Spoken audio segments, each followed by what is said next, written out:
Yang Tengbo is the alleged Chinese spy who befriended a prince, whilst being linked to an organisation whose aims are to disrupt the UK.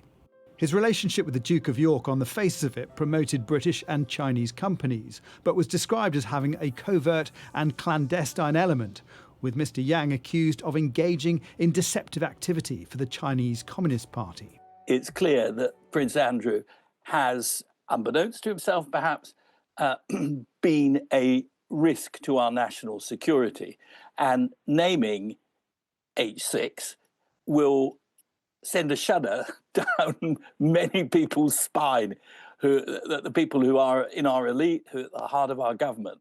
That's because Mr Yang appeared to have penetrated the British establishment, meeting Prime Ministers Theresa May and David Cameron while running his consultancy called Hampton Group International. Here on China Central Television, he says he met Mr Cameron at a Chinese New Year reception at number 10. Amid threats to name him in Parliament, Mr Yang asked for the restrictions on his identity to be lifted, insisting he's not a spy, but a legitimate businessman. But MPs say he's one of many agents with an ulterior motive. Yang Tengbo at H6 was in fact not a lone wolf. He was one of some 40,000 members of the United Works Department, which the Intelligence Security Committee report last year said, and I quote, "and known to government, had penetrated every sector of the UK economy, spying, stealing intellectual property, influencing and shaping our institutions." Mr Yang was born in China in 1974. In 2002, he came to the UK to study, including at the University of York. In 2013, he was granted indefinite leave to remain. And through his consultancy connections, by 2020, he was attending Prince Andrew's 60th birthday party. But in November 2021, he was stopped at a port under counter-terrorism laws and asked to hand over digital devices.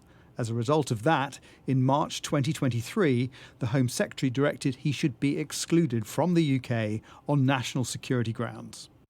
Evidence on his devices revealed his strong links, both with the Communist Party and with the Duke of York.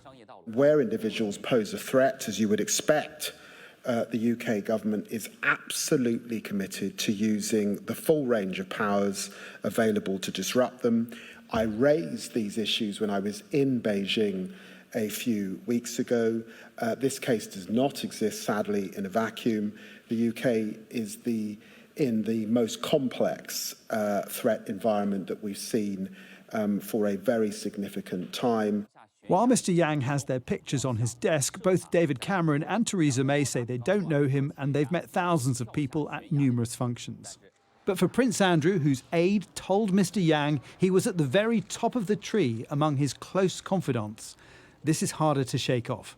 The Duke says nothing sensitive was discussed and he ceased contact when concerns were raised. But, disgraced again, he won't be attending Sandringham this Christmas. Jason Farrell, Sky News.